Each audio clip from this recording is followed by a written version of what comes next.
ဒီနေ့ကပထမဗီဒီယိုမှာစတီအောက်ကဒီစတီအောက်က column ရဲ့ဘင်းရဲ့ plate ရဲ့ဘယ်လိုဆွဲလဲဆိုတာကိုပြောပြပေးပါမယ်။ဒီနေ့ဗီဒီယိုမှာတော့ဒီစတီအောက်ကပဲဒီ bow ဘယ်လိုမျိုးဆွဲမလဲဆိုတာကိုကျွန်တော်ပြောပြမယ်။ဆိုတော့ဒီ bow ဆွဲဖို့ဆိုရင်အရေးကြီးဆုံးကတော့plate တစ်ချက်လိုတယ်ပေါ့။အဲ့ဒီတော့ plate တစ်ချက်ကိုအရင်စဆွဲမယ်။ plate ဆွဲမယ်ဆိုရင်စတီအောက်ကနေပြီးတော့ plate ပြီးတော့ရင် first point second point third point ပြီးတော့ရင် middle မောက်ဒါမှမဟုတ်လဲဆုံးတဲ့နေရာမှာပြန်ပြီးတော့ clip ပြန်ရှာလိုက်ဒါဆို plate တစ်ချက်ရပြီပို့စဆွဲဖို့ဆိုရင်စတီအောက်ကပဲကျွန်တော်တို့ဘို့ဆိုတဲ့ဒီမှာ create ဘို့ဆိုတဲ့ဥစ္စာကိုယူမယ်ဘို့စဆွဲဖို့အတွက်ဆိုရင်အဲ့ဒါကို click တစ်ချက်နှိပ်လိုက် click တစ်ချက်နှိပ်လိုက်ရင်ဒီမှာ option 3ခုရှိမယ်ပထမဆုံးတစ်ခုကိုအရင်စပြောမယ်ပထမဆုံးတစ်ခုစဆွဲဖို့ဆိုရင်ဒီဘက် option နဲ့ပို့စပဲဆိုရင်ကိုဆွဲရှင်တဲ့ plate ပေါ်မှာသွားပြီးတော့ select မှတ်လိုက်ရုံပဲအရင်လွယ်တယ်ဒီကောင် plate ကိုplate ပေါ်မှာကိုတွားခြင်းနဲ့ဟောစားဒီမှာ dimension အစားအတိအကျတော့ပေါ်ရတာကိုရှာခြင်းတဲ့နေရာမှာကိုဖောက်ခြင်းတဲ့နေရာမှာဒါလေး click ရှာလိုက်ရုံပဲဒီမှာဆိုရင်အရင်လွယ်တယ်ဒီလိုပဲဟိုဒီဘက်မှာဒါ horizontal တိုင်းသွားတယ်ဟို vertical တိုင်းသွားမယ်ဆိုလည်းပဲအဲ့လိုပဲ200 spacing ကိုမဟုတ်ဘူးဒီမှာ150 spacing ဆိုရင်150 spacing ဒီကနေရောအဲ့လိုမျိုးလွယ်လေးတွေကိုဆွဲလို့ရတယ်ဒါ first option ဒီ second option ဆွဲဖို့အတွက်ဆိုရင်ကျွန်တော်တို့က plate နှစ်ချက်လုံးမယ် plate နှစ်ချက်လုံးမယ်ဆိုတော့ကျွန်တော် plate အခုလက်ရှိရှိတာ plate တစ်ချက်ပြီးတော့ရင် middle mount လေးသုံးပြီးတော့ကျွန်တော် 3D ကိုကစားမယ်ဒီ plate ကိုကျွန်တော်ဒီ plate ကိုပဲကျွန်တော်copy ကူးလိုက်မယ်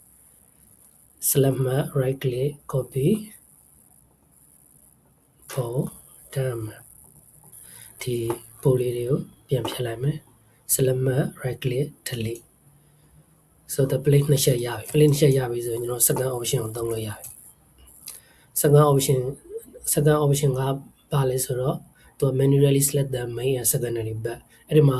သူက auto ရေးတာမဟုတ်လို့ဆိုရင်လည်းဒီအောက်လေးမှာကြည့်လို့ရတယ် select the main back to with secondary back where we put that okay ပထမဆုံးကျွန်တော်တို့က main back ကိုအရင် select မှတ်မယ်ပြီးရင် secondary back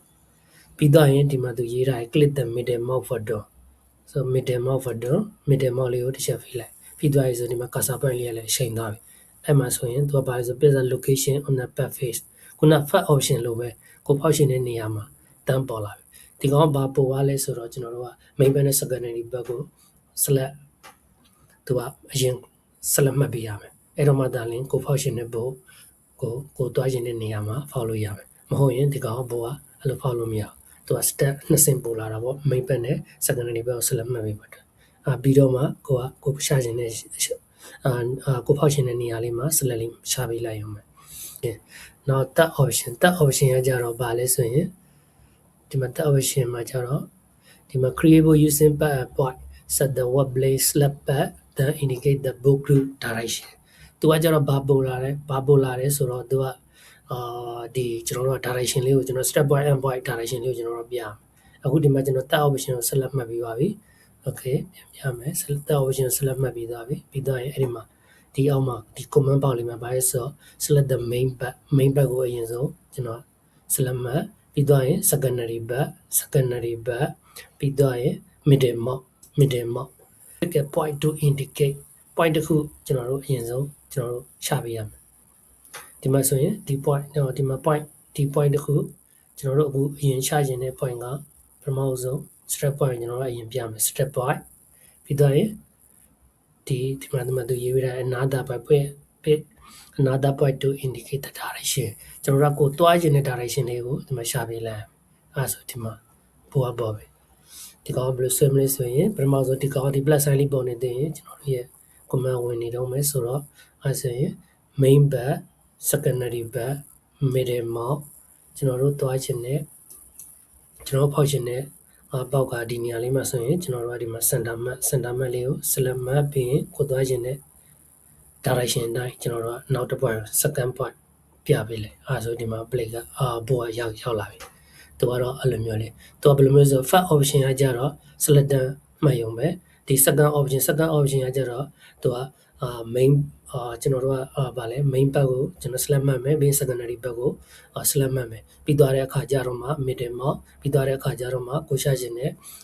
ကိုဖောက်ခြင်းနဲ့နေရာလေးမှာကျွန်တော်တို့ board လေးကို select မှတ်လိုက်ရုံပဲ အခု third option ကြတော့ main part ကို select မှတ်မယ် secondary part ကို select မှတ်မယ်ပြီးတော့ရင် middle မှာပြီးတော့တဲ့ခါကျရင်ကျွန်တော်တို့က first point second point step point end point ကျွန်တော်တို့က point 2 point ကိုကျွန်တော်တို့ရှာပြဖို့လိုတယ်သူက okay အဲ့ဒါပြီးသွားရင်ဒီ board တွေကိုကျွန်တော်တို့ဘယ်လိုမျိုး modify လုပ်မလဲဆိုတဲ့ဥစ္စာလေးကိုကျွန်တော်ပြမယ်ဆိုတော့ဒီကောင်ကျွန်တော် plan view ထားလိုက်မယ် okay ဒီ board ကိုကျွန်တော်တို့ဖောက်ထားပြီဆိုတော့ဒီ board လေးကို select မှတ်လိုက် select မှတ်လိုက်တဲ့အခါမှာဒီမှာဆိုရင်ကျွန်တော်တို့ကဒီမှာ select မှတ်လိုက်တဲ့အခါ board ရဲ့ property ဒီပေါက်ကြလာမယ်ဒီ property ပေါက်မှာဆိုရင်သူကဘာတွေရှိမလဲဆိုရင် site ရှိမယ် site ကကြတော့အခုလက်ရှိကျွန်တော်တို့ဒီတက္ကလာပါတဲ့ standard default ပေါ့နော်ဒီ standard default လေးကကြတော့ M20 ဟုတ်ဘူးကွာတခြား M10 တို့ M12 တို့ M16 တို့ဒီမှာကိုကြိုက်တဲ့ဥစ္စာကိုရွေးလို့ရတယ်ဒီမှာ option တော့ M10 နေရော M30 ထိပါတယ်အဲ့မှာဆိုကြပါစို့ကွာ M12 နဲ့ဖောက်မယ်ဆိုရင် M12 site လေးကို check မှတ်ပေးပြီးတော့ရင် modify ဒါဆိုဒီမှာ M12 ဖြစ်သွားပြီဒါ M12 ပြီးတော့ရင် standard ကလည်းသူ့ရဲ့ default 8.8ဒီကောင်များတော့ပဲကျွန်တော်သုံးတာတော့ 8.8ကိုတော့မဟုတ်ဘူးတခြားboot standard ကိုသုံးရှင်နေဆိုရင်လည်းဒီထဲမှာရွေးလို့ရတယ်ဟိုလိုလို့ဆိုရင်ကျွန်တော် default တိုင်းလေးပဲသုံးမယ်ပြီးတော့ရင် boot type ကကြတော့ဘာကိုပြောရလဲဆိုတော့ site မှာဒီဘို့စင်မလား workshop မှာလား site မှာလားဆိုတဲ့ဥစ္စာပြောများတော့ပဲကျွန်တော်တို့က boot type ဆိုရင်တော့ site မှာဆင်တာများတယ်အဲ့တော့ site ကိုပဲကျွန်တော်ရွေးထားမယ်ဒီ connect us to thread material တော့ကတော့သိပြီးတော့မသုံးဘူးအဲ့ဒီတော့ကျွန်တော်ကြော်လိုက်မယ်ပြီးတော့ရင်ကတ်လန့်လည်းဒီကတ်လန့်ကြတော့ဟိုဘယ်လိုနေရာမှာသုံးလဲဆိုတော့တံပြားတွေအရန်ထူတဲ့နေရာတွေမှာသူကဒီကတ်လန့်လေးတွေကိုကျွန်တော်တို့ကစားပေးရတယ်ဥပမာဆိုကြပါစို့ဒီ plate ကအခုကျွန်တော်လက်ရှိသုံးတာကတန်းမှနှစ်ချက်ပေါ့နော်ဟိုကမဟုတ်ဘူးဒီတန်းမှနှစ်ချက်ဆိုတဲ့အတွက်ဒီကတ်လန့်တရားနေရပြဿနာမရှိဘူးရတယ်ပေါ့နော်မဟုတ်လို့မှကိုက 50mm တွေ 16mm တွေဒီထက်ကြီးတဲ့ plate တွေကိုသုံးမယ်ဆိုရင်တော့ဒီကတ်လန့်နဲ့ကစားပေးရတယ်သူကအဲ့လိုမျိုးအခုကျွန်တော်တို့ M12 ဆိုရင်သူ့ရဲ့ default မှာပါတဲ့ကတ်လန့်က100ဆိုကျွန်တော်တို့အခုလက်ရှိသုံးမဲ့ plate ကလည်းတန်းမှနှစ်ချက်ဆိုပြဿနာမရှိဘူးသူ့ရဲ့ default တိုင်းလေးပဲထားလိုက်မယ်သူက extra length ဘာကိုပြတာလဲဆိုတော့ကျွန်တော်ဒီကောင် section ခေါ်လိုက်မယ် view of a new view using two point first point second point ဆိုရင်ဒီကောင်လေးပေါ်လာမယ် session view လေးပေါ်လာမယ်အဲ့ကမှကျွန်တော်တို့ okay ဒီကနေပြီးတော့ခုနက 3D view မြင်သွားမယ်အခုကျွန်တော်ဒီ board တွေကိုဖြတ်လိုက်မယ်အရင်ဆုံးလိုက်ကျန်တဲ့ board တွေကိုဖြတ်လိုက်မယ် select မှ delete session view ပြတဲ့အချိန်မှာမြင်သွားလို့အဲ့ဆိုရင်particle နဲ့ကျွန်တော်တို့ဆိုရင်ဒါက 3D view ဒါက 3D view အခုကျွန်တော်ဒီဘက်ခေါ်ထားတာကြတော့ view 2 view 1 3D view view 2ကကြတော့ဒီကောင် session view အဲ့ဆိုရင်ကျွန်တော်ရဲ့ property bar ကိုဒီမှာပြန်ခေါ်လိုက်မယ်ဒီကောင်ဆိုရင် vertical view okay ဒီမှာအခုလောလောဆယ်ကတ်လန့်ဒီကတ်လန့်ကြတော့အခုလောလောဆယ်ကျွန်တော် 10mm plate နှစ်ချက်မှာအပေါက်ဖောက်တဲ့အတွက်ကြောင့်လို့ဒီကက်လန်ရသေးတယ်တရားလန့်နဲ့သူ့ရဲ့ default တိုင်းအဆင်ပြေသေးတယ်ပြဿနာမရှိဘူးဆိုတော့ extra length ဘာကိုပြောတာလဲဆိုတော့ဒီကောင်လေးဒီ net အောက်ကကောင်လေးတချို့နေရာတွေမှာဆိုရင်သူတို့ကဒီကောင်လေးကိုရှေ့လိုချင်နိုင်ပဲရှေ့ဒီ side လိုရရပါတော့ကိုဒီမှာခဏလေးတစ်ခုရိုက်ထည့်လိုက်သူ့ရဲ့လိုရချက်ရဒီမှာထည့်လို့ရဟိုလိုလိုဆိုတော့ကျွန်တော်တို့က0ပဲထားလိုက်ပြီးတော့ assembly ကဘာကိုပြောရလဲဆိုတော့ဒီမှာဆိုရင်အခုလက်ရှိကျွန်တော်တို့လက်ရှိအခုတက်ထားတဲ့ပို့မှာဆိုရင်ဘိုးပါမယ်ဒီမှာ nut ပါမယ် washer တခွင်းပါမယ်ဘိုးပါမယ် washer တခွင်းပါမယ် nut ပါမယ်ဒီပုံစံလေးပေါ့နော်ပုံမှန်ဆိုရင်တော့ကျွန်တော်တို့ကဒီပို့ပြီးတော့ဒီအပေါ်မှာလည်း washer တခွင်းဒီအောက်မှာလည်း washer တခွင်းသုံးတယ်အဲ့ဒီအတွက်အဲ့ washer တခွင်းကိုတက်ရှင်နေဆိုရင်ဒီ washer နေရာမှာ check command နေပေးလိုက်အဲ့ဒါဆိုရင် washer နှစ်ခွင်းဖြစ်သွားတယ်တချို့ site တွေမှာဆိုသူ့ရဲ့လိုအပ်ချက်အရာဒီဘာခေါ်လဲအောက်မှာလဲ washer နှစ်ခွင်းသုံးတယ်ဒါဆိုရင်ဒီကောင် check command ပေးလိုက်နှလုံးကိုလိုချင်နေဆိုရင်နှလုံးဒါအောင် check command ပေးလိုက်တော့ဒီလိုမျိုးနော်အဲ့ဒါဆိုရင်ဒီကောင်ကရပြီသူ assembly မှာဆိုရင် bolt တစ်လုံးပါမယ် washer ကအပေါ်တစ်ခွင်းပါမယ်အောက်နှစ်ခွင်းပါမယ်nut ကအောက်မှာနှလုံးပါမယ်နောက်ပြီး book group ကဘာကိုပြောတာလဲဆိုတော့ဒီမှာအခုကျွန်တော်တို့လက်ရှိကျွန်တော် 3D ပြန်သွားလိုက်မယ်လက်ရှိအခုကျွန်တော်တို့သုံးနေတဲ့ဥစ္စာက array ပေါ့ဒီ shape မှာ book group မှာကြည့်လိုက် shape မှာဆိုရင်ဒါကျွန်တော် array ဒီနေရာပြ list နဲ့ array နဲ့တူတူပဲarray ပေါ့အခုအဲ့ဒါမှမဟုတ်ဘူးကျွန်တော်တို့တချို့ board တွေမှာကြာရင်ကျွန်တော်တို့ကဒီ board ကိုပါလဲ circular ကျွန်တော်တို့က circle ပုံစံတိုင်း စဝိုင်းပုံစံတိုင်း function နဲ့ဆိုရင်အဲ့ဒီမှာဒီကောင် circle ကိုရွေးပြီးတော့ရင် number of board ကို function နဲ့ ဘို့အရေးအတွက်ကဘယ်လောက်လဲဆိုကြပါစို့ရှစ်လုံးဖောက်ချင်နေဆိုရင်ဒီမှာနံပါတ်ရိုက်ထည့်လိုက် diameter ကိုဘယ်လောက်နဲ့ဖောက်ချင်တာလဲဥပမာဆိုကြပါစို့ diameter 250နေဆို250အဲဆိုရင် modify ဆိုရင်ဒီမှာဘို့ရှစ်လုံးပေါ်လာပြီ okay မဟုတ်ဘူးဘို့ကရှစ်လုံးမလို့ချင်ဘူး6လုံးပဲဆိုရင်ဘို့6လုံး modify 6လုံးကိုကမဟုတ်ဘူး4လုံးပဲဖောက်ချင်နေဆိုရင်လည်း4လုံးပဲကိုက number of book နေရာမှာတွားပြီးတော့နံပါတ်ရေး4လုံးရေးပြီးတော့ရင် modify okay ဒါ diameter okay ဒီနေရာမှာရှိတ်နေရာမှာ circle ရဲ့ array ရဲ့အသုံးများတာဒီနှစ်ခုပဲပြီးတော့ရင် dollar ကျွန်တော်ဒီကောင်က array ပဲပြန်ထားလိုက်မယ်ဒီဘို့အကြရင်ဒီဘို့ h နေရာမှာခုနဖြည့်ထားတဲ့ဟာလေးတွေကို00ပြန်ပြောင်း okay dollar run ဘာပြောရလဲဆိုတော့အခုကျွန်တော်တို့ဒီတက်လာမှာပါတဲ့ဒီ standard ကကြတော့ m3 ကနေပြီးတော့မှsorry m10 ကနေပြီးတော့မှ m20 ထိက dollar run က standard ကm2 2mm တကယ်လို့ဒီ m24 ကနေရော24အထက်ဆိုရင်เนาะ standard ရဲ့ dollar run size ကကျတော့ဘယ်လောက်ရှိလဲဆိုရင်3 plus 3ပေါ့เนาะ plus 3ရှိတယ်ကျွန်တော်တို့ရဲ့လက်ရှိဘိုးကဆိုကြပါစို့ m24 ဆိုရင်အဲ့ဒါကို plus 3ပေါင်းပေးရတယ်အဲ့ဒါဆိုရင်ဘယ်နေရာမှာပြင်ရမလဲဆိုရင်ဒီ dollar တဲ့နေရာမှာကိုကစားပေးရမယ်ဆိုကြပါစို့တစ်ခါတလေကြာရင်ဒီဘိုးက m12 ဆိုပေမဲ့ကိုက function နဲ့ဒီဟိုးရဲ့ diameter ကm12 function diameter 20ဆိုကြပါစို့အဲ့နေရာမှာဆိုရင် m12 20ဆိုတဲ့အတွက်ဒီနေရာမှာပါပေးရမယ်နံပါတ်8နံပါတ်8ရိုက်ထည့်ရမယ်အဲ့ကျဆိုတော့12 plus 8ဆို20အဲ့ဒါဆိုရင်ဒီကောင်လေးကဒီကောင်ကိုကျွန်တော် section view ကခေါ်လိုက်မယ် section view ဒီ view တွဲဟိုမှာဒီဟိုးရဲ့ diameter က20နဲ့ function နေဆိုရင် m12 plus ဒီနေရာမှာ8ဖြည့်ပေးလိုက်အဲ့ဒါဆိုရင်ဒီမှာဒီရဲ့ plate ရဲ့plate မှာရှိတဲ့ဟိုးက20mm နဲ့ဖြစ်သွားပြီအဲ့ဒါပြီးတော့ရင် plane ဟိုတက်ဒီကောင်သိ3တာမရှိဘူးဟိုတက်ကလည်း3တာမရှိဘူးတရားချက်လိုက်မယ်ဒီမှာ okay the special ဟို but with the special ဟိုကဘာပြောရလဲဆိုတော့ okay ကျွန်တော် 3 view ပြန်သွားလိုက်မယ်ဒီကောင်ဘာပြောရလဲဆိုတော့ဒီမှာဒါကကျတော့ကျွန်တော်ကိုလက်ရှိဖောက်တာကကျတော့ solid hole ပေါ့အဲ့တော့မှကျွန်တော် slot the hole တွေပါဒီမှာကိုက slot the hole တွေပါလို့ရှင်လို့ slot the hole oversize hole တို့ပါကို function နဲ့ဆိုရင်ဒီ but with the special hole မှာဒီ special hole ဒီမှာလည်းနည်းနည်းဆွဲလိုက်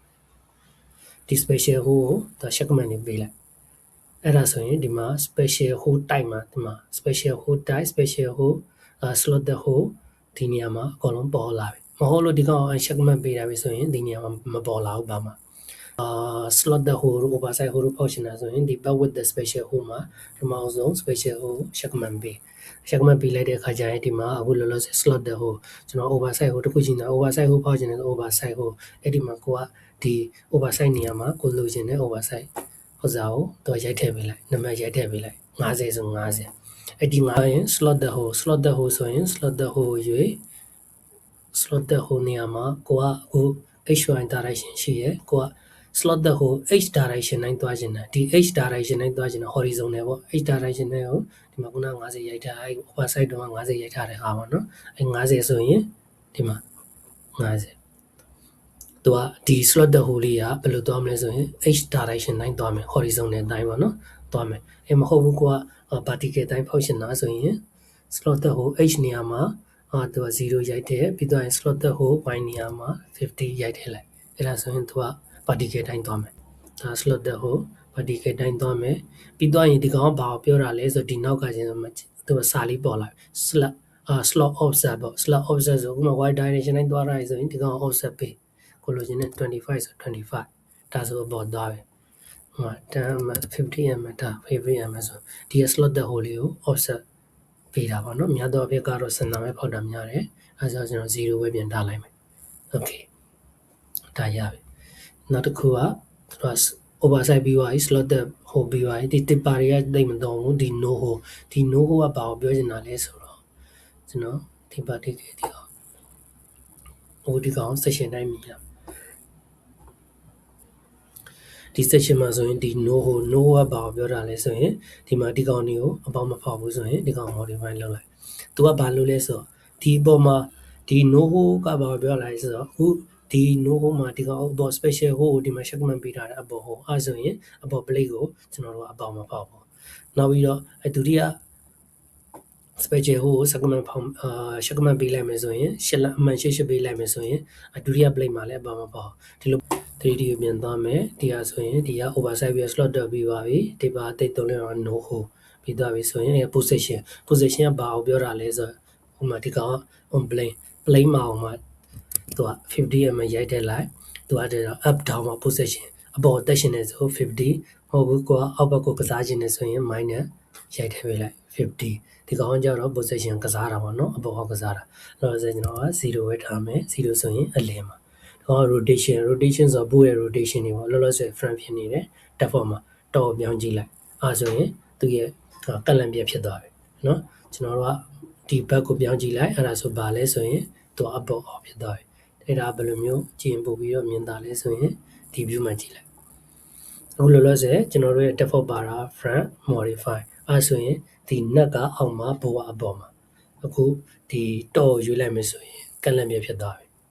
ပြီးသွားရင် front ရဲ့စံကျင်ဘက်ကိုရွေးမယ်ဆိုရင်အဲ့မှာ modify နှိပ်လိုက်ခုနကနက်ကအောက်မှာအခုနက်ကအပေါ်ဖြစ်သွားပြီနောက်တစ်ချက်ရှိတာဒီ board တွေကိုကျွန်တော်တို့ကဒီနေရာမှာလည်းရွေးလို့ရသေးတယ်ဒီကျွန်တော်တို့ board စတက်တဲ့နေရာမှာစတီအောက်က board စတက်တဲ့နေရာမှာဒီမှာဒီ option လေးကိုရွေးလိုက်အပေါ်အောက်ဒီအပေါ်အောက်ကိုရွေးပြီးတော့ကိုကဖောက်မယ်ဆိုရင်ဒီကောင်လေးကတစ်ခါတည်းလာတယ်ကျွန်တော်တို့စပြီးတော့ board တက်တဲ့အချိန်မှာကိုကဒီမှာ board position နက်ကိုအောက်မှာထားခြင်းနဲ့အပေါ်အပေါ်မှာထားခြင်းနဲ့ဆိုရင်ဒီလိုအတဲအတန်းလေးပေါ်ခြင်းနဲ့ဆိုရင်ဒီကောင်လေးကို checkmate ဒီတိုင်းလေးထားလိုက်ဒီမှာ checkmate ပေးထားလိုက်ဟုတ်ဘူးကိုကနက်ကိုအပေါ်မှာလိုချင်နေဆိုရင်ဒီအောက်မှာဒီနက်ကလေးကိုအပေါ်မှာ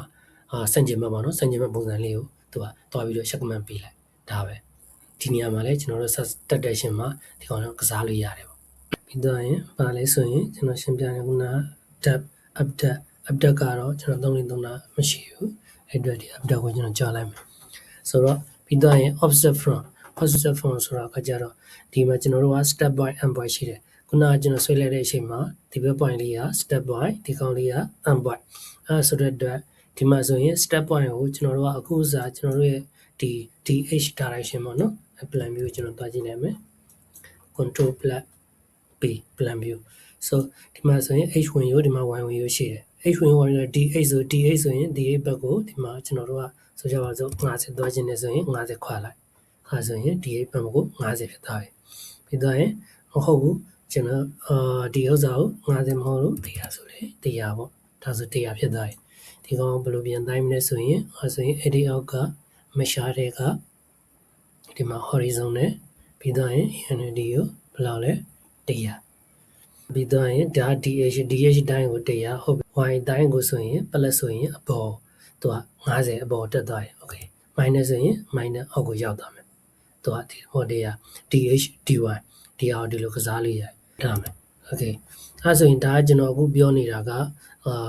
တပုတ်တဲ့ပို့တစ်လုံးနဲ့ဆွဲတာပေါ့နော်ဟုတ်ပြီပို့2လုံး3လုံး4လုံးအဲ့လိုမစသဖြင့်ကိုကဆွဲရှင်နေဆိုရင်ဘယ်ကိုသွားမလဲဆိုတော့ဟိုလိုဆိုဘယ်မှာကစားရမလဲဆိုရင်ဒီအောက်မှာကြံခဲ့တယ်ပေါ့နော်ခုနကဒီကျွန်တော်တို့ array တို့ circle တို့ရဲ့အောက်မှာ both distance h ဆိုတာရှိတယ်အဲ့မှာကိုက h direction တိုင်းကိုကနောက်ထပ်တစ်ပုတ်ထပ်ဆွဲခြင်းနဲ့ပေါ့ spacing ဘယ်လောက်လဲ spacing 200နဲ့အဲ့ဒါဆိုရင်200 modify ဒီကနေဒီကို200ဖြစ်သွားပြီသူကအဲ့ကဆိုရင်ဒီလိုတိုင်းကြည့်လိုက်ဒီကနေဒီကို200ဖြစ်သွားပြီ okay မဟုတ်ဘူးနောက်တစ်လုံးကလည်း200နဲ့ spacing 200နဲ့နောက်တစ်လုံးထပ်ထားခြင်းနဲ့ဆိုရင်နောက်တစ်လုံးဒီကနေရောဒီကိုလည်းပဲ200ဖြစ်သွားပြီဒါဘို့စုစုပေါင်း3လုံးပေါ့ spacing 200နဲ့ဘို့3လုံးကိုဆွဲလိုက်တာပေါ့နော်သူစမှတ်ကနေပြီးတော့ခွာထားတဲ့ဟာဘယ်လောက်လဲ100ပြီးသွားရင်သူရဲ့ spacing ကဘို့ h direction တိုင်းကို200ဟုတ်ပြီအခုကျွန်တော်တို့ကဒီကောင်ဘို့ horizontal တိုင်းဘို့တန်းပဲရှိသေးတယ်ကျွန်တော်တို့ကဒီအပေါ်horizontal တိုင်းဒီတန်းပဲရှိသေးတယ်နောက်ထပ်ဘို့ဒီအပေါ်မှာဖြစ်ဖြစ်ဒီအောက်မှာဖြစ်ဖြစ်ကျွန်တော်တို့ကထပ်ပြီးတော့ဘို့တွေကို addition နဲ့ထပ်ပြီးတော့တိုးခြင်းနဲ့ဆိုရင်ဆိုကြပါစို့ဘို့ center to center spacing 100နဲ့ဆိုရင်100ဒါလည်းဘို့ distance y မှာကျွန်တော်တို့ရဲ့ dimension တစ်ခုတန်ဖိုးလေးတစ်ခုရိုက်ထည့်လိုက်အဲ့ဒါဆို100ဖြစ်သွားပြီဒီ100ဘယ်ကနေရ100လဲဆိုရင်ကျွန်တော်တို့ center ဘက်ကနေပြီးတော့အညီမျှခွဲလိုက်တာဟိုဘက်က50ဒီဘက်က50ဒီစန်တာမကနေပြီးတော့ဟိုဘက်က50ဒီဘက်က50အဲ့ဒါ100ပြတ်သွားပြီโอเคမဟုတ်ဘူး200ဆိုလဲဒီနေရာမှာ 200တန်ဖိုးလေးရိုက်ထည့်လိုက်ဒါမှမဟုတ်200ဖြစ်သွားပြီဒါဆိုဘိုးလျှောက်လုံးပုံစံဖြစ်သွားပြီပါနောက်ထပ်ဘိုးထပ်ပြီးတော့ပွားခြင်းနဲ့ဆိုရင်နောက်200ရိုက်ထည့်လိုက်အဲဆိုရင်ဘိုးက3လုံးဖြစ်သွားပြီစင်တာကနေပြီးတော့အပေါ်ဘက်ကို200 y ဝင်ရိုးတိုင်းကို200 minus y exit ဘက်ကိုက200သွားပြီဘိုး3လုံးပါနော်ဒီကနေရောဒီကို200ဒီကနေရောဒီစင်တာဘိုးကနေရောဟောက်ကဘိုးစင်တာကို200သွားပြီနောက်တစ်ချက်ရှိတာကဒီမှာကိုကဘိုးတွေအများကြီးဆိုရင်200အများကြီးရိုက်ထည့်နေရမယ်သူကတကယ်လို့တဲ့ spacing သူရင်ဒီ spacing တွေကိုကတည်တယ်ပေါ့နော်ဆိုကြပါစို့ဘိုး10လုံးဆွဲခြင်းတယ် h ဝင်ရိုးတိုင်းဘိုး9လုံးဆွဲခြင်းတယ်ဘိုး9လုံးဆွဲခြင်းတယ်ဆိုရင် spacing က4ခုပဲရှိမှာအဲ့ဒီအတွက်4သူက into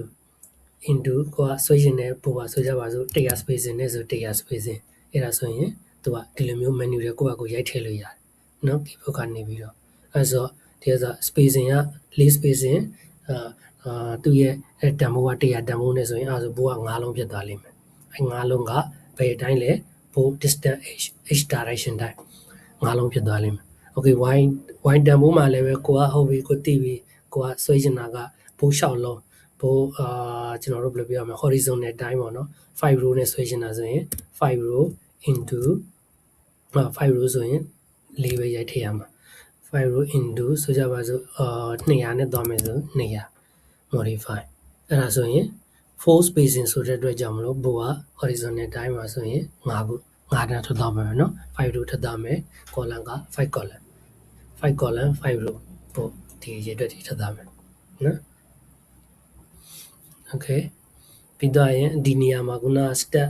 dh dy ပြီးတော့ dz ကတော့ဒီဘိုးတက်တဲ့နေရာမှာတော့ dz ကိုကတိတ်ပြီးတော့3တာမရှိဘူး0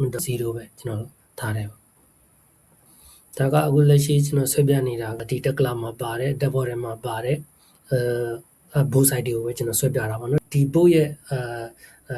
enquiry တွေကိုဘယ်မှာကြည့်မလဲဆိုရင်ဒီကောင်တစ်ချက် select map ပြီးရင် right click ဒီမှာ enquiry ရှိတယ်အဲ့နေရာမှာကိုကကြည့်လို့ရတယ်ဒီဘိုးကကိုယ့်ရဲ့ဘိုးကဘယ်ဘိုးလဲဒီမှာဆိုရင် diameter m20 diameter m20 length ဘယ်လောက်လဲ50 mm weight က256 gram ဒီမှာ 8 distance ကသူကဘယ်လောက်နဲ့ဆွဲထားလဲ200ခုနကျွန်တော်တို့8 distance ကဒီကနေဒီကိုဘယ်လောက်လဲ200ဒီမှာပြထားတယ် dollar run ကကျွန်တော်က default ကိုပဲသုံးထားတယ် default သုံးတာ dollar run ကဒီမှာ2 dollar run 2 assembly site လား workshop လားဆိုတော့ site ဒါကြတော့သူရဲ့ structure သူရဲ့ material slot the holeလားဆို slot the hole မလောက်ထားဘူးဒီမှာ number of bed သူအများကြီးပါတယ်ဗောနော်ဒီမှာသူရဲ့ဟောစားလေး standard ဆိုရင်ကျွန်တော်ဆွဲထားတဲ့ဘိုးရဲ့ boost standard က 8.8 HOA သူရဲ့ size က M20 length 50 length ဒီမှာသူရဲ့ name ဆိုရင်ဘိုး M20 length 50 8.8 HOA ဘယ်နှလုံးလဲဆိုရင်နက်ကဘယ်နှလုံးလဲဆိုရင်ဒီမှာနက်တစ်လုံးဝါရှာဘယ်နှကွင်းလဲဆိုရင်ဝါရှာ2ကွင်းဒီကနေပြန်ကြည့်လို့ရတယ်ဒီ city အောက်က column ပြီးပြီ bin ပြီးပြီ plate ပြီးပြီဒီနေ့ဆိုရင်ပြပို့ပြီးပြီ